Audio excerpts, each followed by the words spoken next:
Why did Israel switch from a tabernacle to a temple? Will there be a future temple? And if so, what will it look like? Will it look something like this? What will it look like by the end of the 1,000-year reign? Will it go through a renovation like what Herod did to the Second Temple? We will discuss each of these temples in this presentation.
Shalom and Shalom Israel.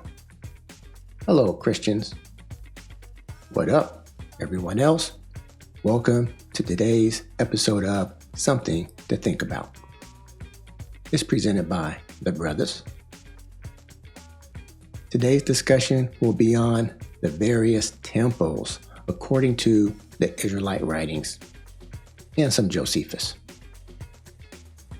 Hashtag Tabernacle to Temple. That's Tabernacle, the number 2, Temple.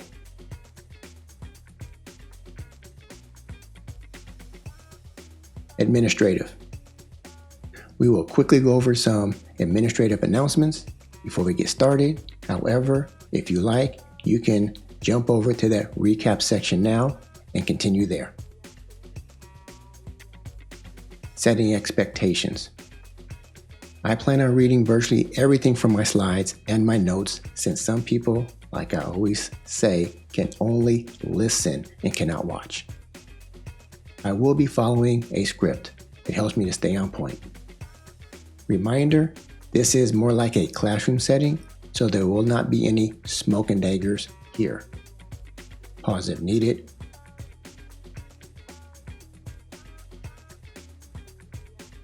These are some of the sources we will use today in this discussion. Pause if needed. Here are some additional sources we will use today. Pause if needed.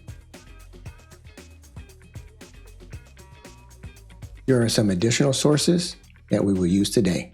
Note, we do not claim that any source or image that we use and or reference is 100. Pause if needed. Fair use disclaimer. This video is for educational and scholarly purposes only. Pause if needed. Doctrine disclaimer. This video contains our personal opinions and interpretations and is not meant to dictate any doctrine. This video does not contain hate speech, nor do we condone violence of any kind. Pause if needed.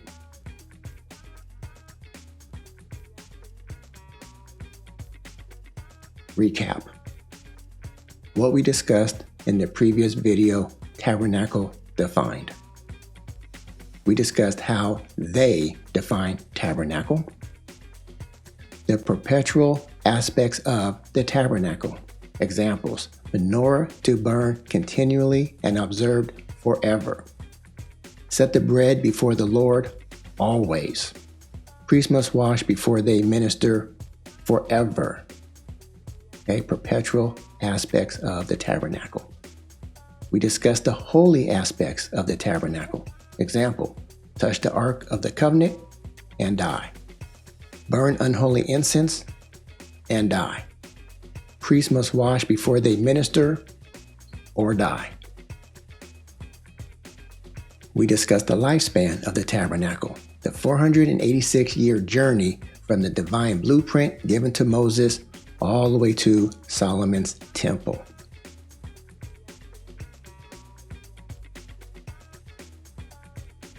Before we get into today's discussion, it's break time again, what we call all praises to the Most High. How we do it.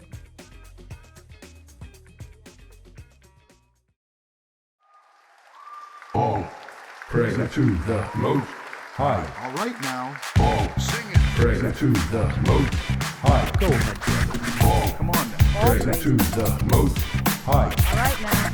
All praise. Praise to the Most High. Praise him.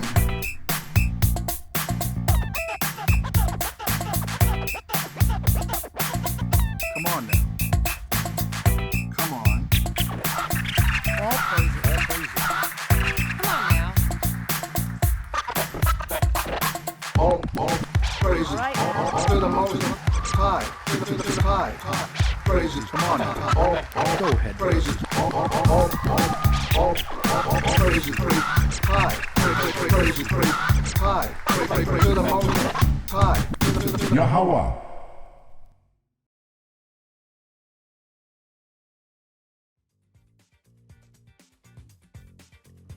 Okay, I hope you liked it. That was our little break we call all praises to the Most High. Like I say, I couldn't do what I do without the Most High. You couldn't do what you do without the Most High. Let's continue. Various temples. This series in general is on Christianity and the canonization process. Today's discussion will include various temples from Solomon's temple to Ezekiel's temple vision. With that in mind, here's the agenda. Tabernacle to temple. Temple characteristics. Temple items. Temple in Egypt. There was? Herod's renovated temple. Ezekiel's temple vision. Temple and sanctuary timelines.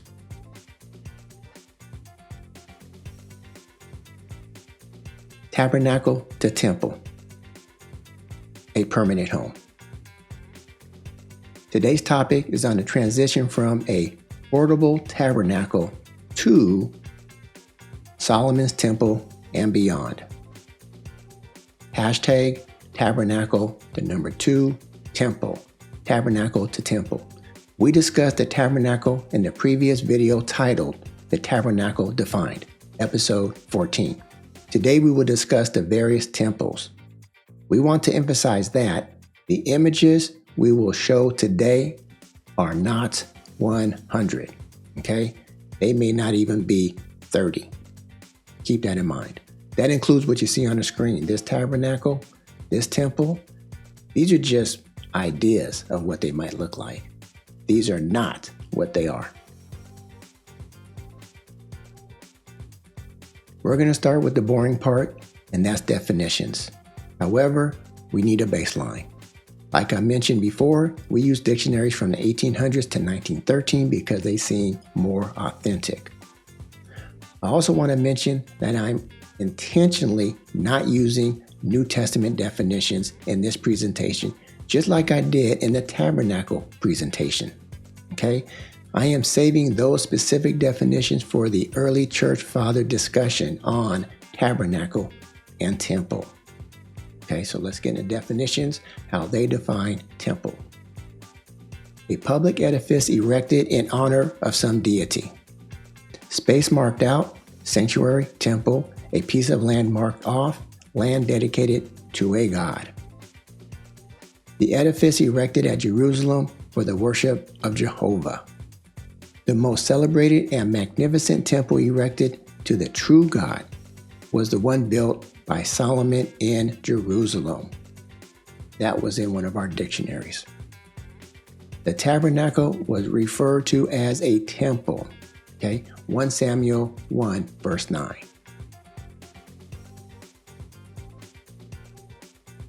Temple, permanent home. What do the Israelite writings have to say about this? 1 Kings 6, 11-13, GNT. The Lord said to Solomon, "If you obey all my laws and commands, I will do for you what I promised your father David. I will live among my people Israel in this temple that you are building, and I will never abandon them." Verse 13 in the KJV says this, "And I will dwell among the children of Israel, and will not forsake my people Israel." The KJV version does not say temple. The GNT version seems to imply the temple that is being built, which is obvious. Solomon is building a temple. It is in context since Solomon is currently building a temple for the Lord. So you see right here in verse 13 GNT, it says, "My people Israel in this temple." Or in the King James it says, "Dwell among the children of Israel." It doesn't specifically say temple, but in GNT it's implied because he is actually building a temple. 2, the manuscript behind it might even say that. Permanent home continued. 1 Kings 8, 12-13 GNT. Then Solomon prayed, "You, Lord, have placed the sun in the sky. You have chosen to live in clouds and darkness. Now I have built a majestic temple for you, a place for you to live in forever." Forever. Verse 13 in the KJV says this, "I have surely built thee a house to dwell in, a settled place for thee to abide in forever." The GNT says majestic temple. KJV says house. So, what is a house for? To live in, And in this case, for how long? Forever. Forever, House for the Most High to live in forever. Tobit 1, verse 4, GNT. When I was young, I lived in northern Israel. All the tribes in Israel were supposed to offer sacrifices in Jerusalem. It was the one city that God had chosen from among all the Israelite cities as the place where his temple was to be built for his holy and eternal home. The purpose of the temple was to be a permanent and eternal home for the Most High. Pretty clear. Temple characteristics. Notice that these characteristics will be virtually identical to the tabernacle characteristics. We discussed those tabernacle characteristics in the Tabernacle Defined episode 14 video. Temple, divine pattern. 1 Chronicles 28, 11-12 KJV. Then David gave to Solomon his son the pattern of the porch, and of the houses thereof, and of the treasures thereof, and of the upper chambers thereof, and of the inner parlors thereof, and of the place of the mercy seat. Verse 12. And the pattern of all that he had by the Spirit. Copy of the heavenly temple. Wisdom of Solomon. Chapter 9, verse 8 GNT. You told me to build a temple on your sacred mountain, an altar in Jerusalem, the city you chose as your home. It is a copy of that temple in heaven. Clearly states right here, a copy of that temple in heaven. It's a divine pattern. Note, this verse demonstrates that the earthly temple is indeed a pattern of the heavenly temple, just like the tabernacle. See Exodus 25, verses 8-9. Honor and reverence my sanctuary. Leviticus 19 verse 30 KJV. Ye shall keep my Sabbaths and reverence my sanctuary. I am the Lord. Leviticus 19 verse 30 in the GNT, same verse GNT. Keep the Sabbath and honor the place where I am worshiped. I am the Lord. The temple is a sanctuary where the Most High is worshiped. Okay? Just like the tabernacle. The temple is holy. Psalm 11 verse 4 KJV. The Lord is in his holy temple. The Lord's throne is in heaven. His eyes behold, his eyelids try the children of men. This clearly demonstrates that the temple is a holy place. Another clearly identified characteristic of the temple. Psalm 24 and 3 KJV. Who shall ascend into the hill of the Lord? Or who shall stand in his holy place? Okay, so you got two examples here, clearly identifying holy is a characteristic of the temple. Holy place, and the most holy place.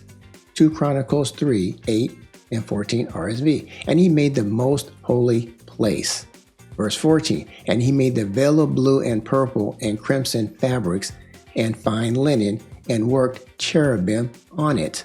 Okay, there is a holy place and a most holy place. Okay, separated by a veil, just like the tabernacle. Glory of the Most High filled the temple. Okay, 1 Kings 8, 10, 11 KJV. And it came to pass when the priests were come out of the holy place that the cloud filled the house of the Lord.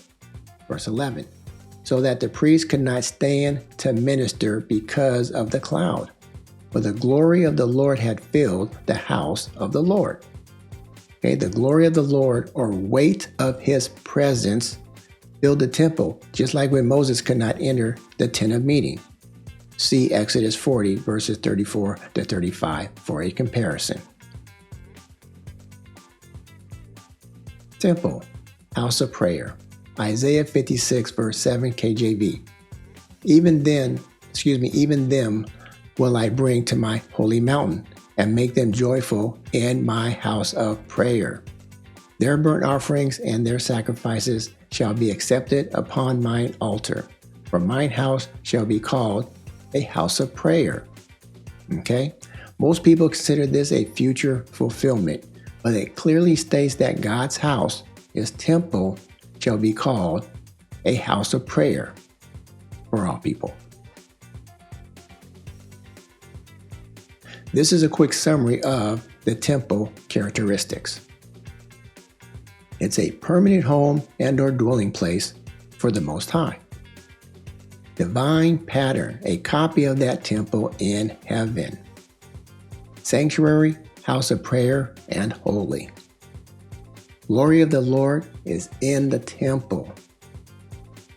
Place of worship, same feast as described for the tabernacle. Okay, we didn't actually go over the feast, but they're the same feast. In general, these are all similar characteristics as we discussed in the video that Tabernacle Defined episode 14.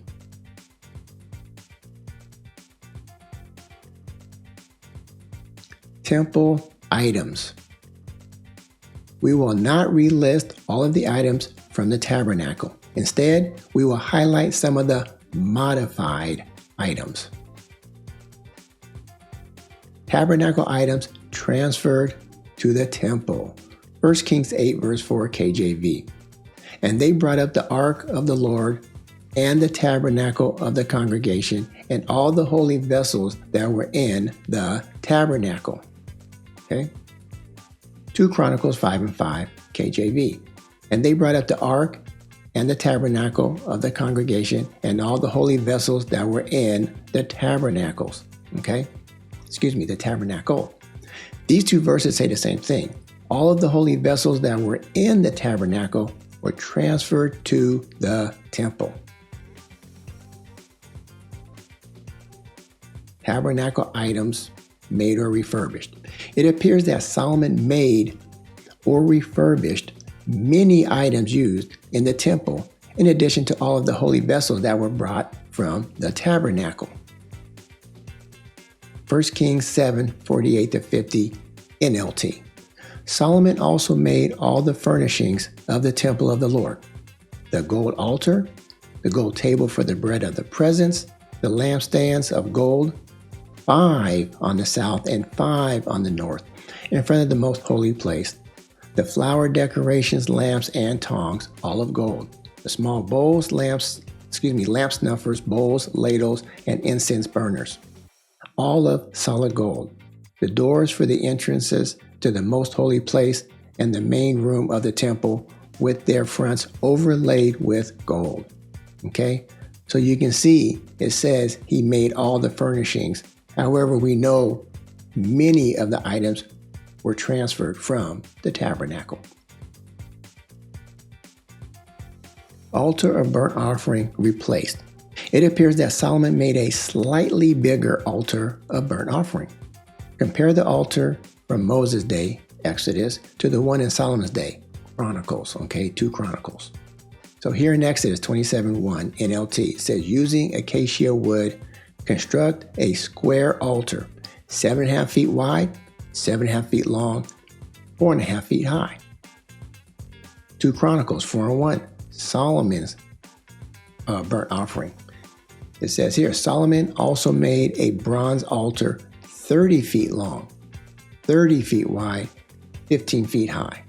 So you can see this is roughly 3 to 4 times as big as the one that was built in Moses' day. It appears that Solomon made a slightly bigger wash basin as well. Original laver wash basin, So in Exodus, we see that it says, 17 and 18 NLT, it says, then the Lord said to Moses, make a bronze wash basin with a bronze stand. Place it between the tabernacle and the altar and fill it with water. Notice that there are no specific dimensions specified. Recall, however, that this wash basin had to be carried whenever the Israelites were on the move. When the cloud lifted up, they took off and relocated to another destination.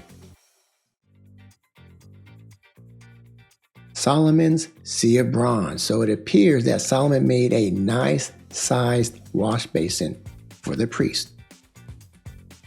2 Chronicles 4:2-5 NLT. It says 15 feet across from rim to rim, called the sea. It was 7.5 feet deep and about 45 feet in circumference.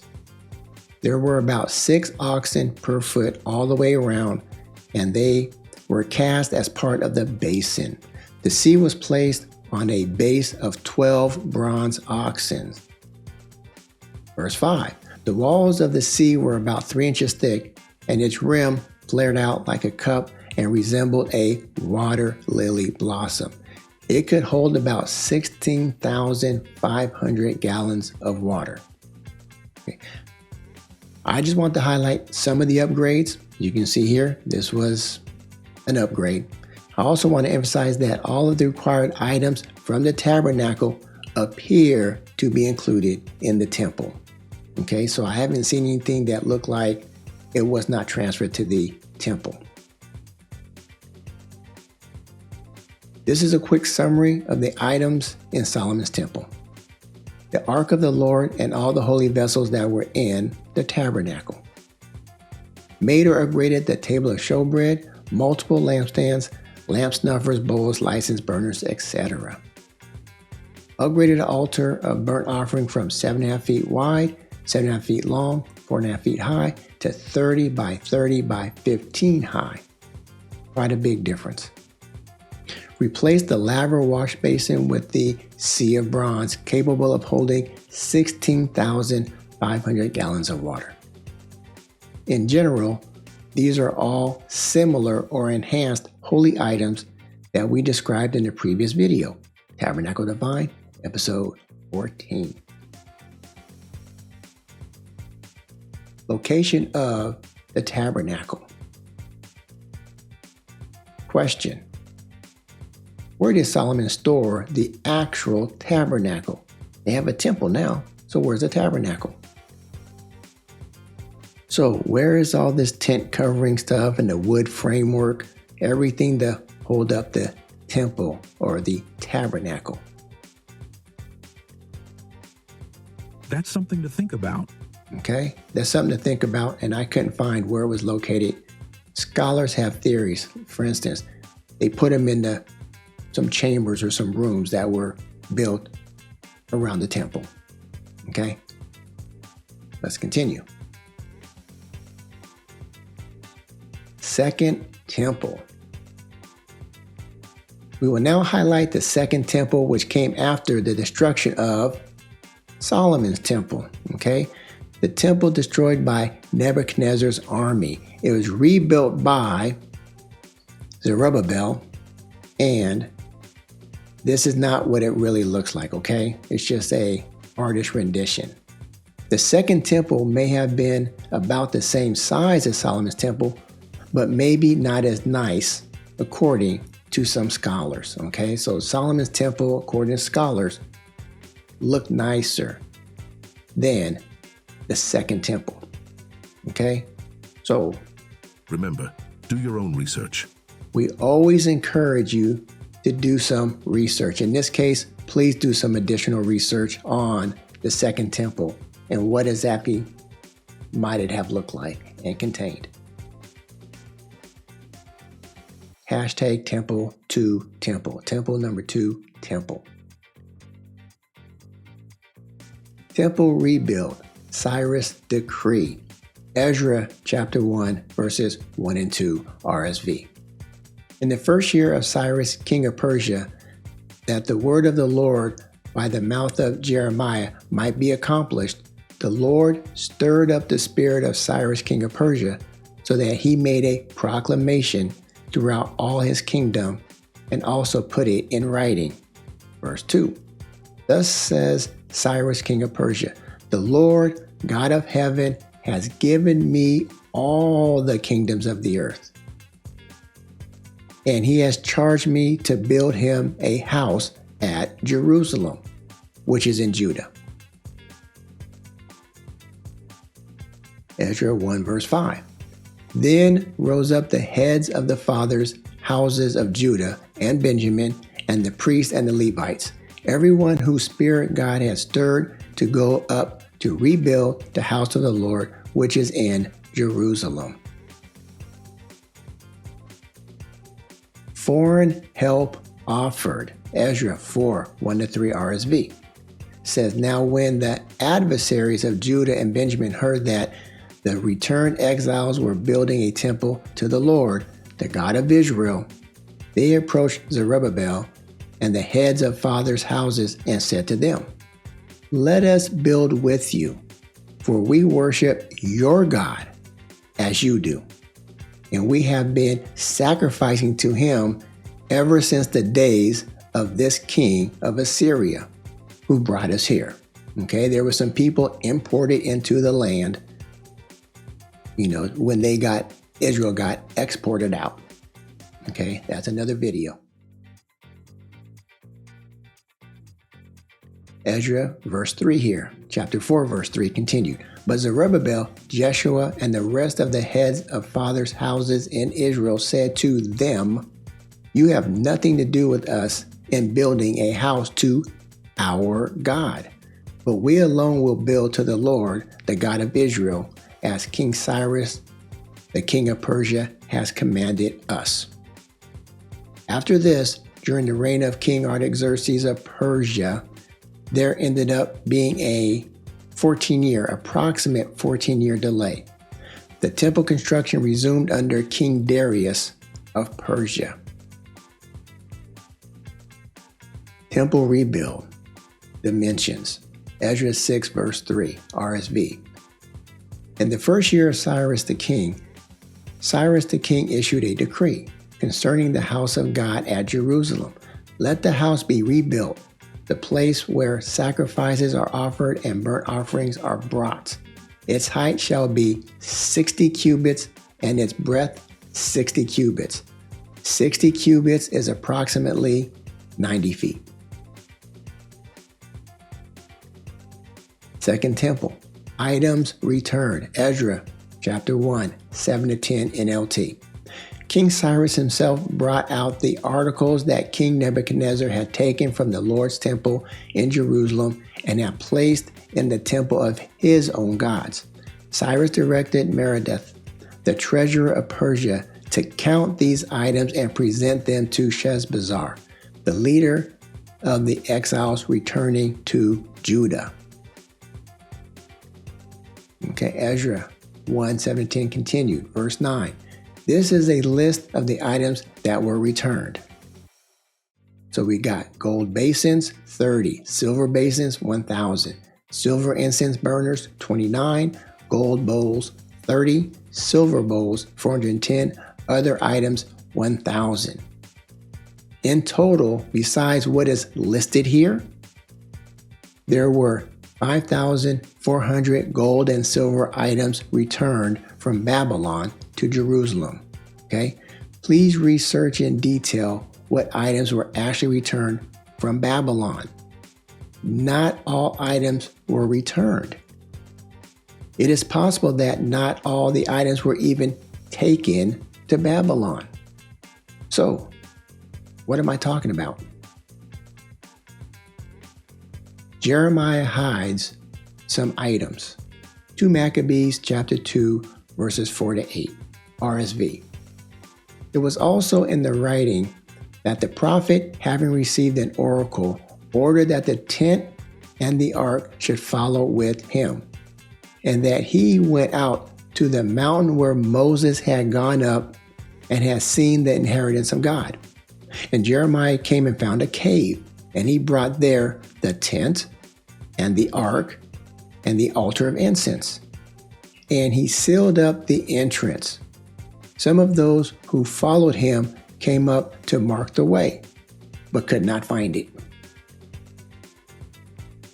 Verse 7, when Jeremiah learned of it, he rebuked them and declared, the place shall be unknown until God gathers his people together again and shows his mercy.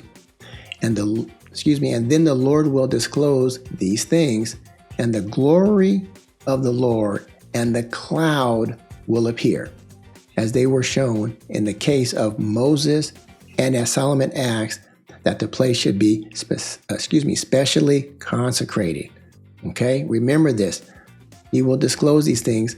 The glory of the Lord and the cloud will appear. When's that going to take place? We'll find out. This is a quick summary of the Second Temple. King Cyrus of Persia, proclamation to build the temple in Jerusalem. The tribes of Judah and Benjamin and the priests and the Levites are to build the temple. No northern kingdom Israelites helped build the temple, as far as we know. No foreigners were allowed to help build the temple. Approximately the same size as Solomon's temple, but may have been more modest in appearance. King Cyrus returned many items that King Nebuchadnezzar had taken out of Solomon's temple. Altar for burnt offerings was rebuilt. There were a total of 5,400 articles of gold and silver returned. However, these were not all of the items from Solomon's temple. There were several items missing. Okay, the missing items included Ark of the Covenant, lampstands, and the altar of incense. There was no mention of the bronze sea and lavers for washing by the priests. Okay, there appear to be no mention of the washing lavers between the Second Temple construction and 70 AD. Not even in Josephus. At least I could not find lavers or the such. However, scholars will tell you that the priests still washed as commanded. That's something to think about. Okay? So even though it doesn't mention it, scholars will tell you the priests still washed because they had to. It was a law.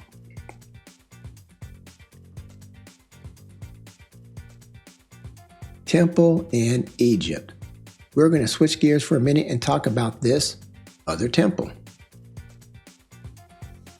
Onias IV, a high priest, desires to build a temple in Egypt.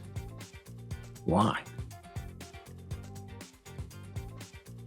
We're going to look at the complete works of Flavius Flav Josephus. Look him up. Look him up. What did Josephus have to say about Onias and a temple in Egypt?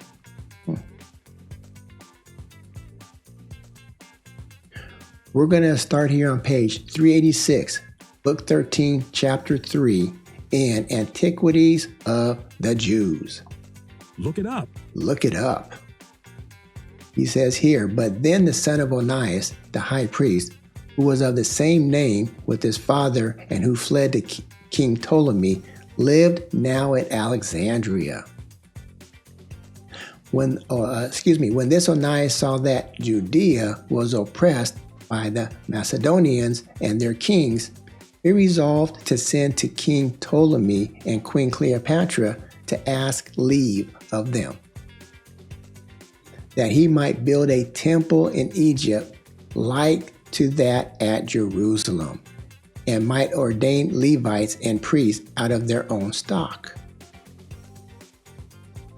The chief reason why he was desirous to do so was that he relied upon the prophet Isaiah, who lived about 600 years before and foretold that there certainly was to be a temple built to Almighty God in Egypt by a man that was a Jew. Onias then sends a letter to King Ptolemy. In the letter by Onias, he continues by saying, and to build there a temple to Almighty God after the pattern of that in Jerusalem and of the same dimensions. Okay? Notice his letter states after the pattern of that in Jerusalem, not after the divine pattern of the Most High. The Tabernacle and Solomon's temple were built after a divine pattern of the Most High, but he wants to do one after the pattern in Jerusalem. That's something to think about. Okay, that's just something to think about right now. For the prophet Isaiah foretold that there should be an altar in Egypt to the Lord God. Here Onias says altar, not temple, like he said earlier. Okay? Well, did Isaiah really say there will be an altar in Egypt? Isaiah 19:19-20, KJV. In that day shall there be an altar to the Lord in the midst of the land of Egypt, and a pillar at the border thereof to the Lord. Verse 20. And it shall be for a sign and for a witness unto the Lord of hosts in the land of Egypt. Okay? So, I did not research what this entire passage means in Isaiah 19:18-24. So please do not ask. Just know this. It does say altar to the Lord in Egypt. Okay? It does say that. Continuing further down on page 386, we see this. King Ptolemy and Queen Cleopatra reply to Onias, and they say, we have read thy petition, wherein thou desirest leave to be given to thee to purge that temple which has fallen down at Leontopolis. We cannot but wonder that it should be pleasing to God to have a temple erected in a place so unclean and so full of sacred animals.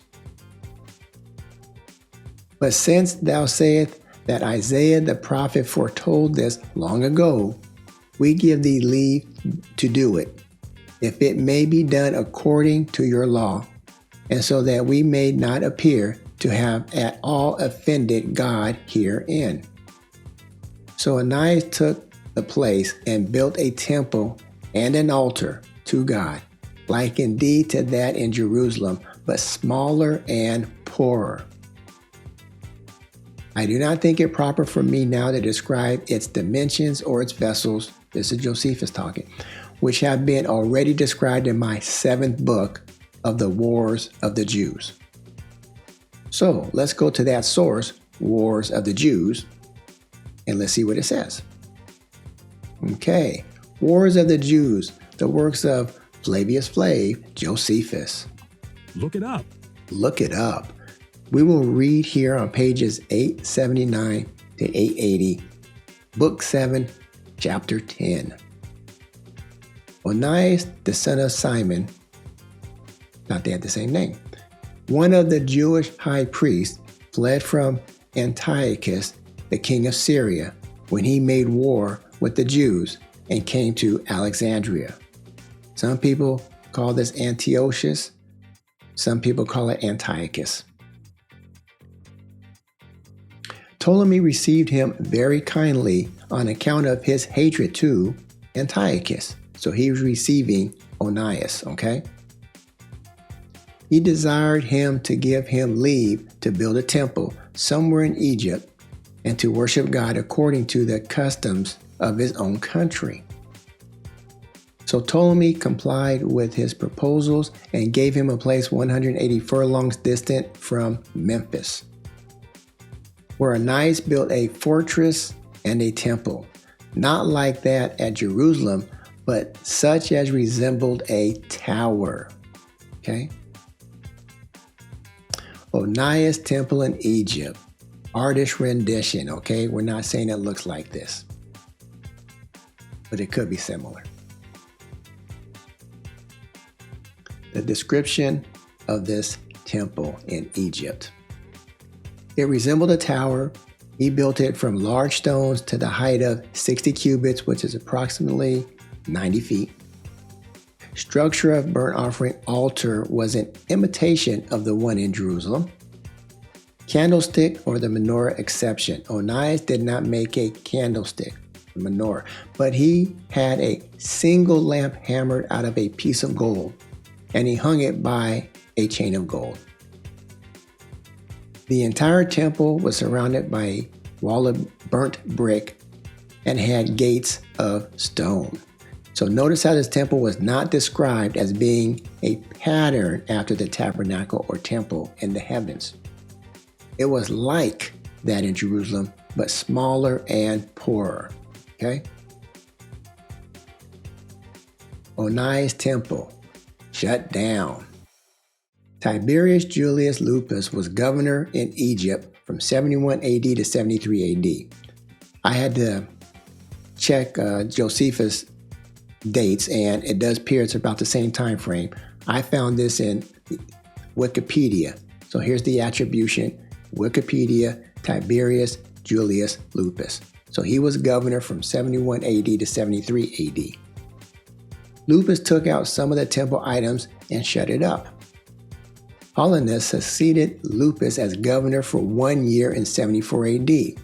Okay, I had to cross-check that with Wikipedia. So here's the attribution, okay? Paulinus left no items in the temple, nor did he permit anyone to worship there. He made it entirely inaccessible. Okay, when was this? 74 AD. I used 2 websites, a second source from Internet Archive and Wikipedia to help fill in the gaps of my Internet Archive source, the works of Flavius Flav Josephus. Okay, I tried to piece together the timeline of the temple in Egypt built by Onias.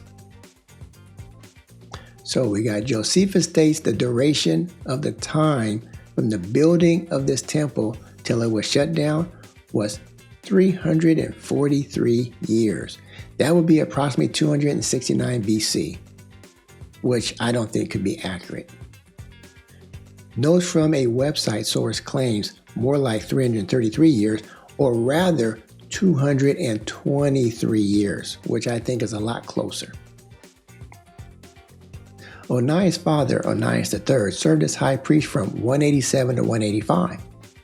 Well, if he served from priest during this time, well, then you see this 269 BC was well before this. So that kind of, throws shade at 269 BC, or this 343-year lifespan of this Egyptian temple, so to speak. Had to be during or after Antiochus Epiphanes. He was king of the Seleucid Empire from 175 BC until his death in 164 BC. Okay, Onias IV was fleeing this guy, Antiochus. Okay, he was king from 175 to 164. So this 269 was well before this. So you kind of see now that this 343 years is probably not accurate. Ptolemy reigned from 180 to 164 BC and from 163 to 145. So technically from 180 to 145 BC. It is believed that during his second reign was when Onias IV built the temple in Egypt. Okay, so I couldn't narrow it down to what year. This guesstimate is truly a guesstimate. Approximately 154 BC. Okay, so my guesstimate is how I get this 228 years lifespan of this temple that Onias built in Egypt. Again, please do some of your own research. Do not solely rely on ThaBruthaz. Okay? So this was just my research trying to figure out how long this temple was there.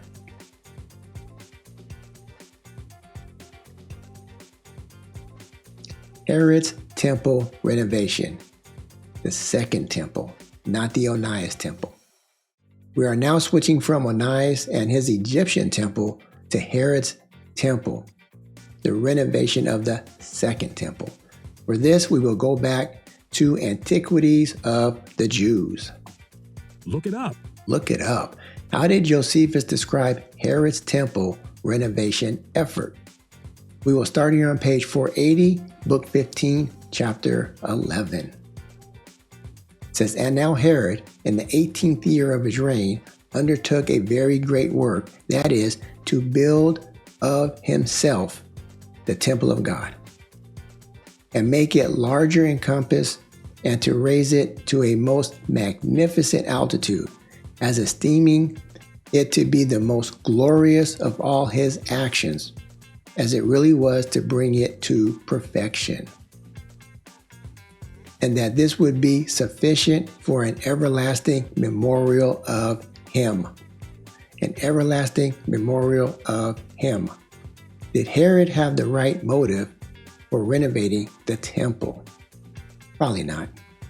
He knew the Jews were not willing to assist him, so he prepared a speech to convince them to help. So, what did he say? I have advanced the nation of the Jews to a degree of happiness which they never had before.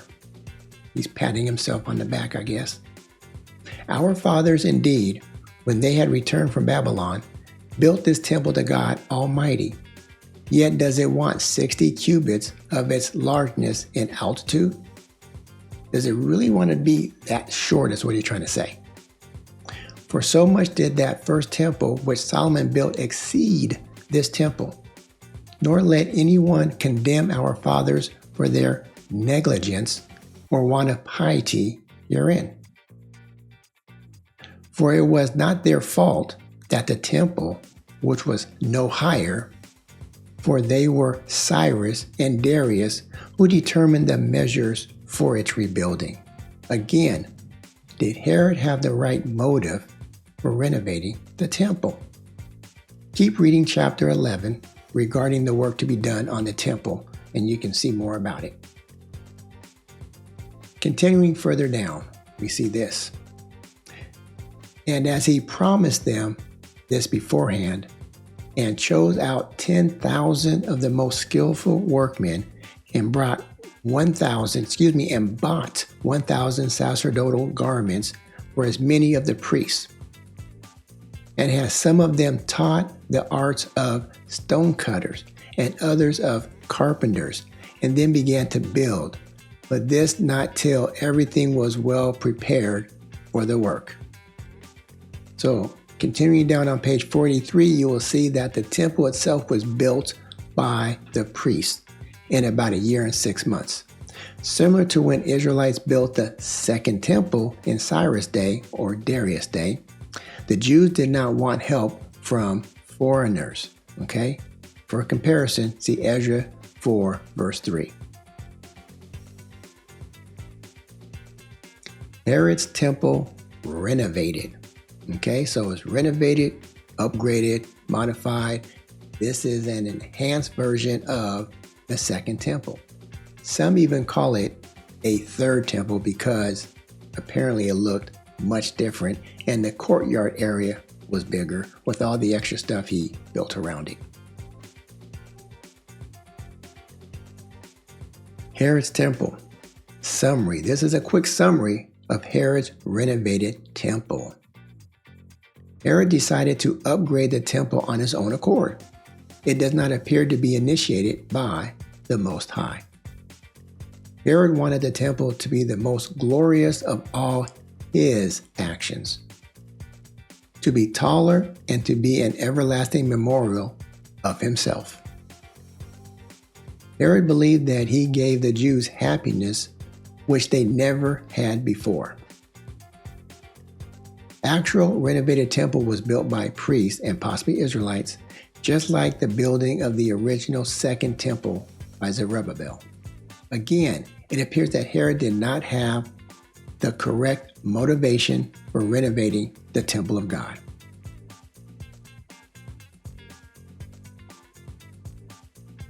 Ezekiel's temple vision. A future temple? We're going to start here with Ezekiel chapter 40 verses 1 to 4 GNT. It was the 10th day of the new year, which was the 25th year after we had been taken into exile, Babylonian exile, and the 14th year after Jerusalem was captured. On that day, I felt the powerful presence of the Lord, and he carried me away. Verse 2, in a vision, God took me to the land of Israel and put me on a high mountain. I saw in front of me a group of buildings that looked like a city.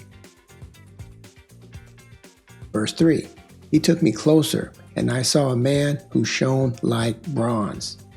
He was holding a linen tape measure and a measuring rod and was standing by a gateway. He said to me, watch, mortal man, listen carefully and pay close attention to everything I show you, because this is why you were brought here. You are to tell the people of Israel everything you see. Ezekiel is shown in a vision the dimensions of a future temple. Please read chapters 40 to 42 for more building descriptions. Read through chapter 48 for the entire vision of Ezekiel. And no matter what, this is a future, at least to Ezekiel. It's just, is a future to us who are living here today in the 21st century. Instead of listing many verses, I will just quickly summarize Ezekiel's vision outlined in Ezekiel chapters 40 to 48. You got temple, the courtyard, and room descriptions in Ezekiel chapters 40 to 42. The glory of the Lord is present in the temple, okay? The glory of the Lord is present in the temple, and he will live there forever, Ezekiel 43. Instructions for the priest, Ezekiel 43. Land allotments for the Lord and the 12 tribes, Ezekiel 45 and chapters 47 to 48. There is a special river flowing from the temple, Ezekiel chapter 47. I encourage everyone to read all 9 of these chapters, Ezekiel chapters 40 to 48. Ezekiel's vision versus the second and third temples. I would like to highlight a few major items that are listed in Ezekiel's vision, but not listed in the second or third, or what some people call third, the renovated temple by Herod. Okay, some scholars describe Herod's renovated temple a third temple because it was just much different than the second temple. Okay, so we got Zerubbabel, a modest temple according to some scholars. Then we got Herod's renovated temple. Okay, in both these temples, it appears these three items, it just didn't happen. It didn't materialize. We got God's glory visible. Second and third temples, no. The symbolic or literal river, not described in these two temples, the second or third. Tribal land allotments in that vision, we don't see the land allotments here. So these were some key components which lead me to believe that Ezekiel's vision of the temple is not the one built by Zerubbabel or Herod's renovated temple. Ezekiel's vision, second temple, okay. Is it possible that Ezekiel's temple vision was implemented as the second temple or Herod's renovated temple? Short answer is no, in my opinion. Major components of Ezekiel's vision are missing in the second temple: God's glory, the river, and tribal land allocations. Herod wanted to renovate the second temple, not God, in my opinion. Who is Herod to renovate our temple, right? Does it even count if Herod was involved? That's something to think about. No, it's just something to think about. Second temple, no ark equal no communication. Let's look at this. Recall the location where the Lord will speak. Okay, back in Exodus 25, verse 22 RSV. There I will meet with you, and from above the mercy seat, from between the two cherubim that are upon the ark of the testimony, I will speak with you. Okay? Note the Ark of the Covenant and the mercy seat are missing. Okay? Or they are hidden in a cave. The ark is not in the second temple. So, where does the Most High speak now? Now that's really something to think about. Okay, it says right here, from above the mercy seat is where I will speak with you. Okay, he speaks to the priest at least once a year during atonement. This is another reason I believe Ezekiel's temple vision is a future temple. Okay, the presence of the Lord. One could argue that no ark means no communication with the priest. If there was no communication with the priest, then one could argue that all communication occurred with Israelite prophets. However, Ezekiel's vision clearly says the God of Israel has entered the temple, and the prince will feast in the Lord's presence. Ezekiel 44, verses 2-3. Ezekiel's vision also says that the family of Zadok will serve as God's minister and stand in his presence. Ezekiel 44, 15-16. That's something to think about. That's some more stuff to think about right there. So again, I believe that Ezekiel's vision is potentially a future to us in the 21st century, a future temple. Ezekiel's vision, glory of the Lord. Recall that God's glory is mentioned by Ezekiel. The glory of the Lord came into this temple. Ezekiel 44, verses 1-4. Recall that the cloud covered and filled the tabernacle, Exodus 40, 34-38, and Solomon's temple, 1 Kings 8, 10-11. Now recall the glory of the Lord and the cloud will not show again until after God gathers his people. 2 Maccabees 2, verses 7-8. The Lord has not yet gathered his scattered people, in my opinion. This further demonstrates that it is highly possible Ezekiel's temple vision is a future temple. That's something to think about. That is, again, something to think about.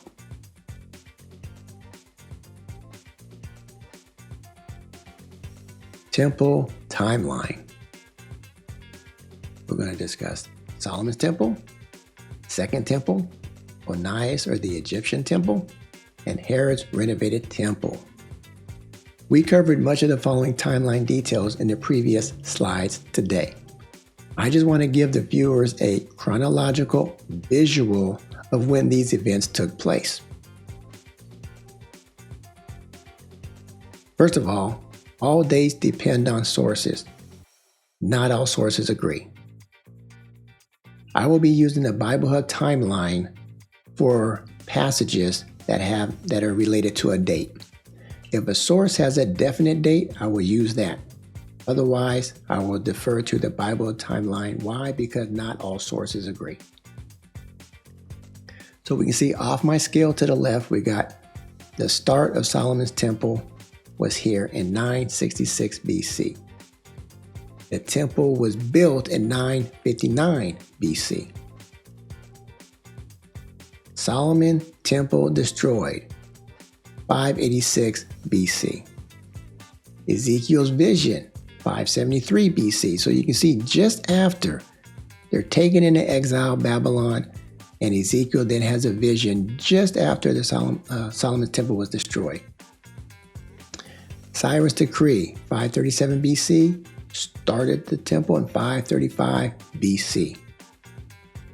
The second temple completed after a 14-year delay, 515 BC. So some people will argue Ezekiel's vision is before the second temple. So is it the second temple? Based on descriptions and the major components missing, I don't believe so. Onias IV builds a temple in Egypt around 154 BC. Herod renovated temple, okay? Not the Onias one, the one that Cyrus allowed to be built in Darius, okay? The second temple. Herod renovated the second temple, started around 20 BC. The temple itself was completed about 18 BC, took about a year and a half according to Josephus. The rest of the temple, the courtyard, all the extra buildings and rooms, approximately 63 to 65 AD is when all that was done. The second temple that Herod just renovated a few years earlier was destroyed in 70 AD. The Egyptian temple, the Onias temple, was shut down in 74 AD. Okay? So that was just a quick visual timeline. If necessary, pause if needed, look this over. I'm going to continue. Sanctuary timeline. How long have the Israelites had a sanctuary? Okay, so the tabernacle was built in 1445 BC. We discussed that in the previous video. Solomon's temple was built 959 BC. Solomon's temple was destroyed 586 BC. The second temple was built in 515 BC. And then that temple was destroyed in 70 AD. Okay? So that means between here and here, this little span right here, there was no sanctuary, home, or dwelling place for the Most High for approximately 70 years. I like numbers. You got approximately 70 years here, 70 AD. A sanctuary and home for the Most High existed for 1,445 out of 1,515 years. So from here, 1445 to 70 is 1,515 years. But 70 years, roughly, there was no home for the Most High. Also note, when Solomon's temple was destroyed, right here, there's missing or hidden in a cave items, Ark of the Covenant and the glory and presence of the Lord. It just seemed like these things are missing from here forward. Something to think about. Summary, Tabernacle and Temple. We would like to emphasize again that all the images used in this presentation were not 100.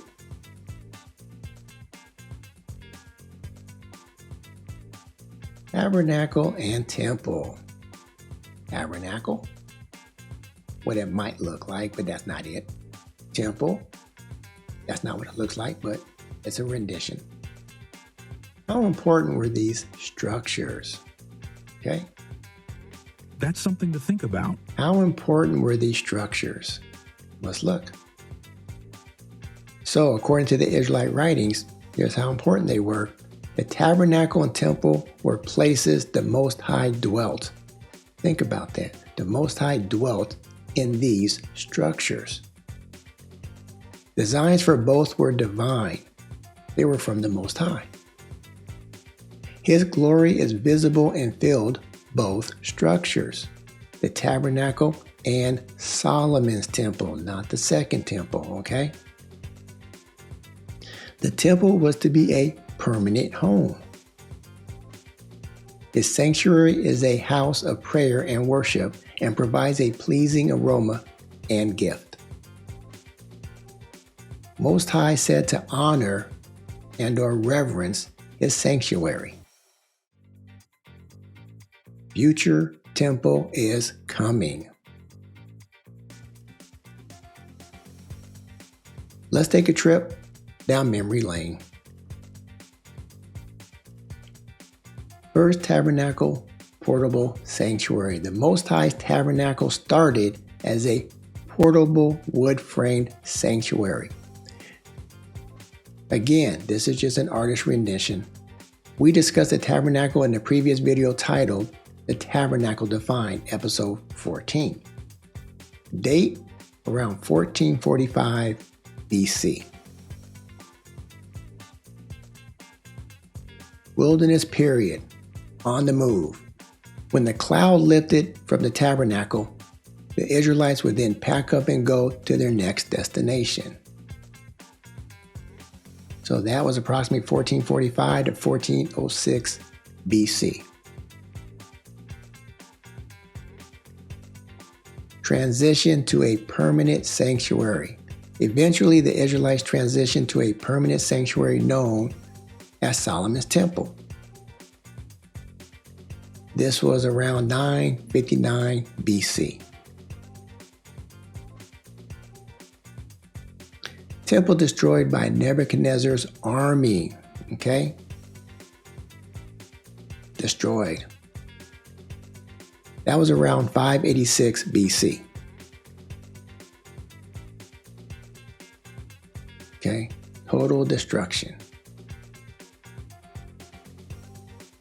Second Temple. Zerubbabel and Jeshua. After the destruction of Solomon's temple, King Cyrus allowed the Israelites to build a second temple. This one was said to be a little more modest than Solomon's temple. This was around 515 BC.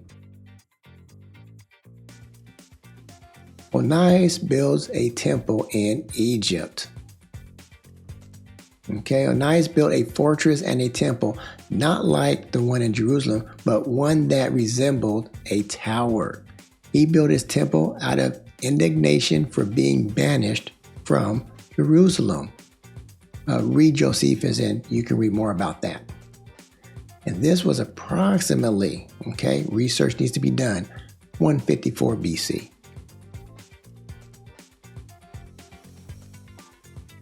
Herod renovation, third temple.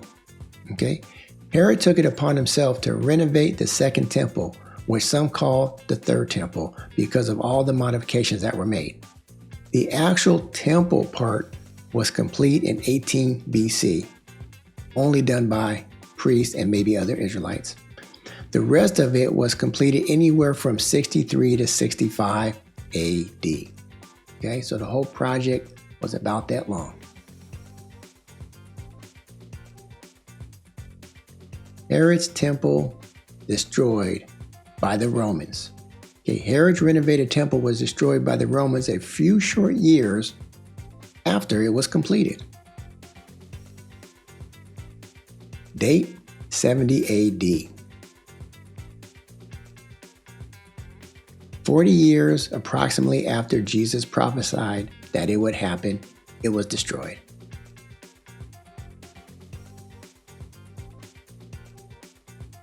Onias temple shut down. Okay, the governor of Egypt, Lupus, shut down this temple in 73 AD. The following governor, Paulinus, made it entirely inaccessible in 74 AD. Okay, it was closed. This marks the end of the Israelite temples that we know of, and this was approximately 74 AD. Okay, no more temples that we know of. A future temple? Is this a possible illustration of a future temple? This one's dated from 1 to 10 PG, post-gathering, okay? The post-gathering of the scattered Israelites. I took it upon myself to start a new date-year sequence to highlight our salvation, okay? Post-gathering. Future renovated temple. Is this a possible illustration of a future renovated temple during the millennial kingdom? You know? That's something to think about. Something to think about. And I date this around 600 PG, post-gathering. I'm just making that up, okay? This is not doctrine,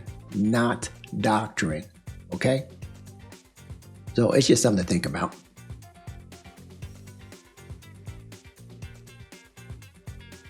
This concludes today's discussion on the various temples according to the Israelite writings and Josephus. Hashtag Tabernacle to Temple. Lord willing, we will cover these topics in upcoming videos in our series on Christianity and the canon, what to expect, church fathers, temple rebuild, the promised land, boundary line adjustment, Apocrypha, not so silent years, Septuagint, what books were in there, council, synods, and church fathers, 22, 24, 39 book Old Testament. Well, which is it? All of them or none of them? New Testament canon and canon by punishment. We want to thank you for watching this discussion of Something to Think About. I am Brother Mitch. My brother is Brother Mike. We are the brothers. We are disciples of Yahawashi. I want to say shalom and shalom Israel. Goodbye, Christians. Bye to everyone else. Till next time.